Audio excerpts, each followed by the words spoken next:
ताकतवरी सब में होती है, लेकिन कमजोर वो होता है जिन्हें अपनी ताकत पर भरोसा नहीं होता, जिन्हें अपनी ताकत पर भरोसा नहीं होता। Hey guys, welcome back to startup English classes. This is Shivani. कैसे हैं आप सभी लोग? आई होप आप सभी लोग अच्छे होंगे, स्वस्थ होंगे, मस्त होंगे और बिल्कुल अच्छे होंगे। सो गाइस, एक बार फिर से आपका स्वागत है इस फ्री स्पोकन इंग्लिश बैच में। तो प्रीवियस वीडियो में हम लोगों ने पास्ट परफेक्ट टेंस, फिर combination of past perfect tense, before, after, when, hardly, scarcely, सभी को अच्छी तरीके से देखा था। आई होप कि प्रीवियस वीडियो से आपको कोई डाउट नहीं होगा, बहुत बेहतरीन तरीके से आपको समझ में आया होगा। हालांकि कुछ दिन का गैप हो गया था, बीच में मैं वीडियो अपलोड नहीं कर पा रही थी, कंटिन्यू नहीं कर पाई कुछ प्रॉब्लम होने की वजह से, बट आज से फिर से आपकी क्लासेस वैसे ही कंटिन्यू हो जाएगी।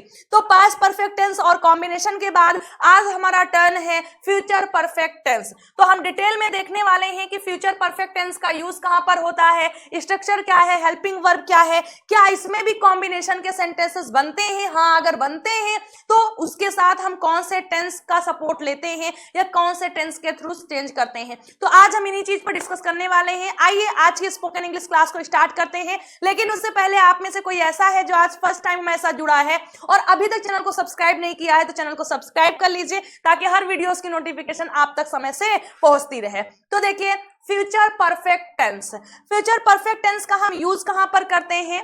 When any work will have completed in future, there we use future perfect tense. और in Hindi you can say ऐसे सेंटेंस है जिनकी एंडिंग चुकेगा, चुकेगी, चुकेंगे या चुका होगा, चुकी होगी, चुके होंगे से होती है, और फ्यूचर में काम के वर्क के कंप्लीट हो चुके होने का यूज हो या ऐसा शो किया जा रहा हो कि वर्क जो है वो फ्यूचर में कंप्लीट हो चुका होगा, तो ऐसे सेंटेंसेस को हम फ्यूचर परफेक्ट टेंस में चेंज करते हैं। मोस्टली आपको समझना है कि सेंटेंसेस की जो एंडिंग होगी वो चुकेगा, चुकेगी, चुकेंगे या चुका होगा, चुकी होगी, चुके होंगे। वह शाम तक दिल्ली पहुंच चुका होगा, वह खाना बना चुका होगा, किसान खेत जोत चुके होंगे, बारिश हो चुकी होगी, वह सो चुकी होगी, दादी माँ कहानी सुना चुकी होंगी, मम्मी लोरी सुना चुकी होंगी। तो ये सारे सेंटेंसेस फ्यूचर परफेक्ट टेंस के हैं। सो आई होप आपको समझ में आया होगा। ये 4-5 सेंटेंसेस हमने लिया है, बहुत ज्यादा सेंटेंसेस तो मैंने नहीं लिए हैं। क्यों? क्योंकि जैसे पास्ट परफेक्ट टेंस में कॉम्बिनेशन के सेंटेंसेस हमारे सामने ज्यादा आते हैं,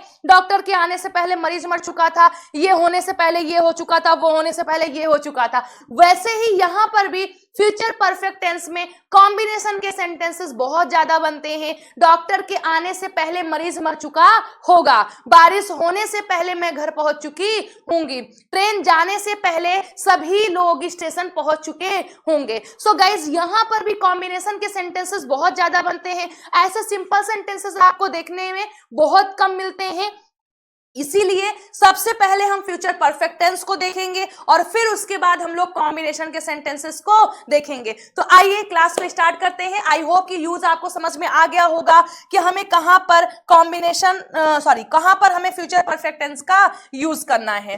अब देखिए कि स्ट्रक्चर क्या होता है, यानी किस स्ट्रक्चर की हेल्प से हम इन सेंटेंसेस को इंग्लिश में ट्रांसलेट करते हैं।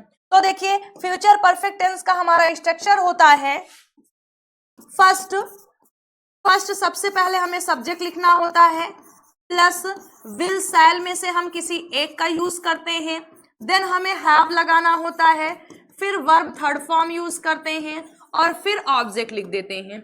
अगर हमारा सेंटेंस निगेटिव होता है तो सब्जेक्ट लिखते हैं, फिर सब्जेक्ट के अकॉर्डिंग हम विल या शैल का यूज करते हैं, दो में से कोई एक, फिर हम नॉट लिखते हैं, क्या लिखते हैं, नॉट लिखते हैं, plus have, then verb third form लगाते हैं और फिर हम ऑब्जेक्ट लिख देते हैं। अगर यही हमारा सेंटेंस फर्स्ट टाइप इंट्रोगेटिव हो जाता है, यानी क्या किसान अपना खेत जोत चुके होंगे, तो सबसे पहले हमको विल या शैल लिखना होगा, हमने कई बार आपको बताया है। फिर आपको सब्जेक्ट लिखना होगा, नॉट आया होगा तो लगा देना है, नहीं आया तो छोड़ देना है, प्लस आपको हैव यूज करना है, then verb third form and then आपको ऑब्जेक्ट लिख देना है।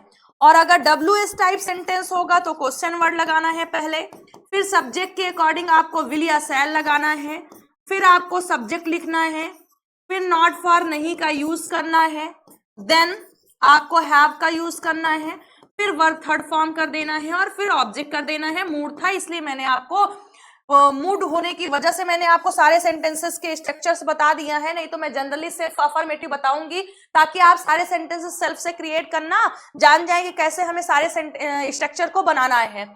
सब्जेक्ट, फिर सब्जेक्ट के अकॉर्डिंग विल या शैल का यूज करना है। कहां पर विल लगता है, कहां पर शैल लगता है, इसको मैंने फ्यूचर इंडेफिनिट और फ्यूचर कॉन्टिन्यूअस टेंस में बताया था, इसलिए यहां पर नहीं बताएंगे। Plus have verb third form plus object, यानी आप कह सकते हैं आपसे कोई पूछे कि फ्यूचर परफेक्ट टेंस की हेल्पिंग वर्ब क्या होती है, तो क्या होगा आपका जवाब, विल हैव या शैल हैव हमारी फ्यूचर की हेल्पिंग वर्ब होती है। और मेन वर्ब कौन से फॉर्म में होती है, तो मेन वर्ब थर्ड फॉर्म में होती है। सो आई होप कि ये स्ट्रक्चर आपको समझ में आया होगा। अब अगर कॉम्बिनेशन के सेंटेंसेस होंगे, यानी कॉम्बिनेशन ऑफ फ्यूचर परफेक्ट के सेंटेंसेस होंगे, तो फ्यूचर परफेक्ट के साथ साथ हम प्रेजेंट इंडेफिनिट का यूज करते हैं। जैसे combination of past perfect plus past indefinite आपने पढ़ा था, वैसे ही combination of future perfect plus present indefinite होता है। क्या होता है, प्रेजेंट इंडेफिनिट, यानी वर्ब फर्स्ट फॉर्म या फिफ्थ फॉर्म डू या डज होता है। सो आइए इन सेंटेंसेस को इंग्लिश में ट्रांसलेट करके हम लोग सीखते हैं, उसके बाद हम लोग कॉम्बिनेशन के सेंटेंसेस को देखेंगे। तो फर्स्ट सेंटेंस हमारा जो है, वो फर्स्ट सेंटेंस हमारा है, वह अगले वर्ष तक इस योजना को पूर्ण कर चुकेगा। वह अगले वर्ष तक इस योजना को पूर्ण कर चुकेगा। तो क्या होगा, सबसे पहले सब्जेक्ट लिखना है वह, ही। अब बताइए विल या शैल में से कोई एक यूज करना है, तो हमें क्या यूज यहां पर करना पड़ेगा, विल, ही विल। फिर क्या लिखना है, हैव लिखना है, ही will have. Verb third form, पूरा करना क्या हो जाएगा, पूर्ण करने के लिए कंप्लीटेड। क्या कंप्लीट, इस योजना को, कंप्लीटेड दिस प्लान। कब तक, अगले वर्ष तक, by next year, by next year. वह अगले वर्ष तक इस योजना को पूर्ण कर चुकेगा, he will have completed this plan by next year.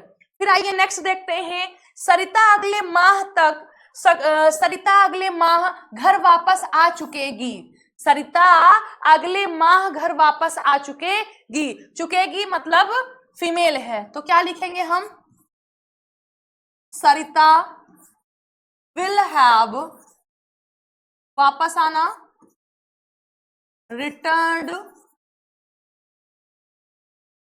Return क्या है, अगले माह, रिटर्न होम, रिटर्न होम अगले माह, नेक्स्ट मंथ, नेक्स्ट मंथ। फिर आइए नेक्स्ट देखते हैं। अब देखिए ये कॉम्बिनेशन के सेंटेंसेस दे दिया गया है। डॉक्टर के यहां पहुंचने से पूर्व मरीज मर चुकेगा। तो आपको क्या करना है, पहले मरीज मर चुकेगा, the patient will have died, will have died before. Doctor के यहां पहुंचने से पूर्व प्रेजेंट इंडेफिनिट टेंस, तो the doctor reaches here, present indefinite tense, इसलिए फिफ्थ फॉर्म लगा हुआ है। हालांकि इस टॉपिक को हम पर्टिकुलर कॉम्बिनेशन के सेंटेंस में देखेंगे, जितने भी कॉम्बिनेशन के सेंटेंसेस बनते हैं उनको एक साथ देखेंगे। फिर आइए नेक्स्ट देखते हैं, घंटी बजने से पूर्व मैं स्कूल पहुंच चुकूंगा। अब देखिए ये भी कॉम्बिनेशन का सेंटेंस है, तो मैं स्कूल पहुंच चुकूंगा, आई शैल। स्पोकन इंग्लिश में हम सभी के साथ विल का यूज कर सकते हैं, इसको हमने आपको बताया है, तो यहाँ शैल ना यूज करके सिर्फ आप विल लिख सकते हैं या शैल भी लिख सकते हैं। I will have reached school before, किससे पहले, घंटी बजने से पूर्व, before the bell rings. Rings present indefinite tense, इसलिए रिंग्स आया हुआ है। फिर आइए लास्ट देखते हैं। लास्ट हमारा है, वर्ष 2005 तक वह अपनी पढ़ाई पूरी कर चुकेगा। वर्ष 2005 तक वह अपनी पढ़ाई पूरी कर चुकेगा। तो आइए नेक्स्ट देखते हैं, यहां पर फिफ्थ सेंटेंस है, हाँ दिख रहा है, तो क्या हो जाएगा, वह, ही, क्या होगा, will have, he will have, क्या पूरी कर चुका होगा, कंप्लीटेड अपनी पढ़ाई हिज स्टडीज कब तक? वर्ष 2005 तक, बाय 2005। तो ये है हमारे आज के 5 सेंटेंसेस।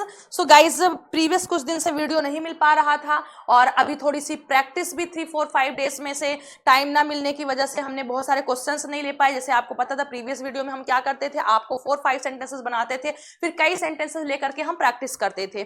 तो बट कल से आपको सारी चीजें बहुत टाइमली और बहुत अच्छे तरीके से, बेहतरीन तरीके से पूरी देने की हम कोशिश करेंगे और आपको मिलेगा भी। तो आई होप कि इतना आपको समझ में आया होगा। कॉम्बिनेशन के सेंटेंसेस हम नेक्स्ट वीडियो में, फ्यूचर परफेक्ट टेंस और प्रेजेंट इंडेफिनिट टेंस के कॉम्बिनेशन के जितने सेंटेंसेस होते हैं, बिफोर आफ्टर क्या बनता है क्या नहीं बनता है, इन सभी को हम नेक्स्ट वीडियो में कल देखेंगे। सो आई होप कि इतना आपको समझ में आया होगा। आइए हम लोग एक बार फटाफट रिवीजन कर लेते हैं। वह अगले वर्ष तक इस योजना को पूर्ण कर चुकेगा। So he will have completed this plan by next year. Sarita अगले माह घर वापस आ चुकेगी। So Sarita will have return home. Sarita will have returned home next month. Doctor के यहाँ पहुंचने से पूर्व मरीज मर चुका होगा।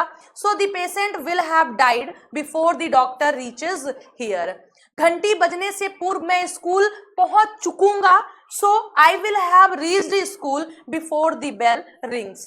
लास्ट हमारा है वह 2005 तक, वर्ष 2005 तक वह अपनी पढ़ाई पूरी कर चुकेगा। So he will have completed his studies by 2005। Structure क्या होगा? सब्जेक्ट प्लस विल या शैल सब्जेक्ट के अकॉर्डिंग, लेकिन स्पोकन इंग्लिश में हम सभी के साथ विल का यूज कर सकते हैं। Then have verb third form plus object. Future perfect tense के हेल्पिंग वर्ब क्या है? विल हैव या शैल हैव है। मेन वर्ब कौन से फॉर्म में आती है भैया? थर्ड फॉर्म में आती है। सो आई होप आपको समझ में आया होगा, कोई डाउट नहीं होगा। तो अब मैं 1 मिनट के लिए साइड होती हूँ, आप सभी लोग इसका स्क्रीनशॉट ले सकते हैं।